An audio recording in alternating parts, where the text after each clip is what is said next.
gente discutir. A gente queria conversar um pouco, aproveitar essa sexta-feira para falar com o climatologista, o professor Werton Costa, para ele explicar para a gente um pouco sobre esse período chuvoso que é um pouco indeciso, não é, professor? Chove um pouquinho, daqui a pouco tem um sol de 50 graus, o organismo da gente fica sem entender nada. Bom dia, professor. Muito obrigada mais uma vez pela gentileza de atender nosso convite. Bom dia, querida. Bom dia, Ananias. Bom dia, a todos os telespectadores e ouvintes, né, do Diálogo Franco. Você estava falando, eu estava escutando agora o áudio do senhor do café da manhã e eu fico realmente muito impressionado. Às vezes eu pego o aplicativo e a sintonia é na TV, Rádio Jornal, e é muito interessante, né? Há uma necessidade das pessoas brutal por informação, né, na época que nós vivemos. Verdade. Bem, o tempo está bipolar, né? Totalmente. O clima permanece dentro de um patamar, mas a condição temporal, ela tem oscilado muito. O piauiense, de modo geral, ele tem sempre feito essa pergunta, né? Onde a chuva se escondeu? Alguns até perguntam, e o período chuvoso terminou? E, na verdade, a gente sabe que todo período chuvoso, e esse nós estamos falando dos períodos chuvosos recentes, dos últimos 20 anos, porque aqueles que são quarentões e cinquentões sabem que o período chuvoso era bem diferente. Hoje nós temos uma realidade que é uma realidade de anomalia, a normalidade mesmo. Os nossos períodos chuvosos tendem a serem irregulares. E essa irregularidade comporta o máximo e o mínimo, e os veranicos. E nós estamos nessa fase ali que boa parte da chuva correu para a faixa amazônica, ou seja, o corredor de umidade está caindo lá no Amapá, e o outro ramal está sobre São Paulo, que a gente inclusive lamenta, né? Todos os transtornos e todas as perdas de vidas importantes que São Paulo vivenciou nos últimos temporais. Então, o Nordeste, de modo geral, está desguarnecido. É uma espécie de bolha de calor, uma espécie de barreira para a entrada de umidade, que vez ou outra é quebrada por uma nuvem isolada. Ontem mesmo, Teresina teve uma nuvem isolada de Campo Maior a Teresina, projetando uma concentração espetacular de descargas elétricas, mas chuva mesmo, volumes medianos, volumes simbólicos. De tal forma que nós ainda vamos passar aí mais ou menos uma semana dentro dessa condição, oscilando entre tempo firme, parcialmente nublado, ocasionalmente um sereno, né, até que a chuva possa ser restabelecida. Mas olha, o período chuvoso continua e ele vem com todo o vigor, porque além da previsão meteorológica, nós temos uma previsão ampliada, a climatológica, e essa é muito esperançosa para o homem do campo. Professor, quando nós começamos a nossa entrevista aqui, eu já entrei no portal do IMET.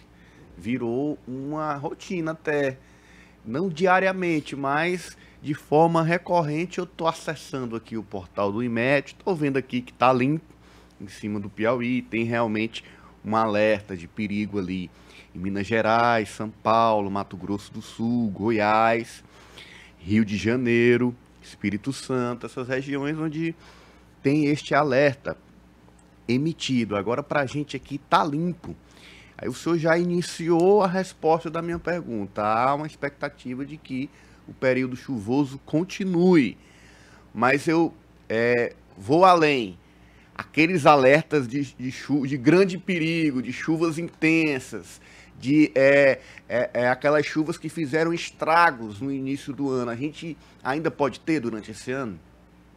Perfeito, né? O ano já começou de uma forma muito atípica, né, Ananias? Nós tivemos chuvas intensas. Teresina, por exemplo, tá fechando, né? Fechou o mês de janeiro com 407 milímetros de acumulado. Pra você ter uma ideia, existem menos de 10 ocorrências ao longo de 114 anos de medição que chegam nesse patamar.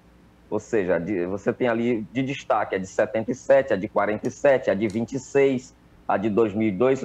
Essa é a quinta maior ocorrência no mês de janeiro, apesar de ter sido bastante irregular. E a gente, num programa seu, inclusive, né, eu participei e ao vivo a gente chegou aqui a noticiar o primeiro alerta vermelho da história, que com grata felicidade não se consumou em Teresina naquele momento, né? É aquele momento que você torce para não ter a chuva. E de tal forma que a ausência do alerta, neste momento, e aí você já está internalizando uma conduta muito importante, os meios de comunicação são parceiros de primeira linha na transmissão daquela informação que gera segurança, bem-estar para a sociedade. Quando a gente não tem um alerta, é um indicador de que as condições atmosféricas estão desfavorecendo a ocorrência de chuva no estado do Piauí. Pelo menos chuva intensa, ok? Não exclui totalmente a chuva, mas as condições desfavorecem. Mas isso é uma questão temporária, viu, Ananias e Eli? A tendência desse corredor de umidade ser restabelecido, até porque a principal força geradora de chuva no Nordeste chama-se Zona de Convergência Intertropical. E ela ainda não chegou no Nordeste com força. Então, ela deve se aproximar aos poucos, principalmente a partir do final da próxima semana, já identificando um retorno do ciclo de chuva regular. Professor, o senhor lembra que antigamente, quando a gente tinha carnaval, que agora depois da pandemia nem isso a gente não tem mais, a gente passava um período de festas e de carnaval que tinha inclusive desfiles nas avenidas, era chuvoso. Debaixo de chuva, eu lembro que as emissoras de TV iam fazer a transmissão, tinham que se proteger, era bem complicado, as escolas ficavam molhadas, as fantasias estragavam. Era um período que tradicionalmente, final de fevereiro para início de março, que chovia bastante. Esse ano está diferente? Isso é verdade, né? Eu mesmo nasci numa noite de carnaval chuvosa, né? Em Teresina. Olha aí. O ano... o ano Isso não impediu o papai de brincar, não, viu? Pois é. Então, carnaval, né? Festa do povo, saudades dos grandes carnavais de Teresina. Então, isso está mudando, claro, né? Mudou muito ali. A gente lembra das chuvas assombrosas de dezembro. A gente teve agora uma prévia muito parecida, né? Sim. Mas isso era muito comum. Janeiro, fevereiro, carnaval com chuva. Claro que existe ainda a previsão que foi divulgada semana passada pelo INPE-CPTEC, a trimestral, né? A gente sempre divulga aqui no programa quando tem oportunidade. Fevereiro, março e abril, ela está colocando chuva acima da média no trimestre, né? Ainda é o efeito do fenômeno da Laninha.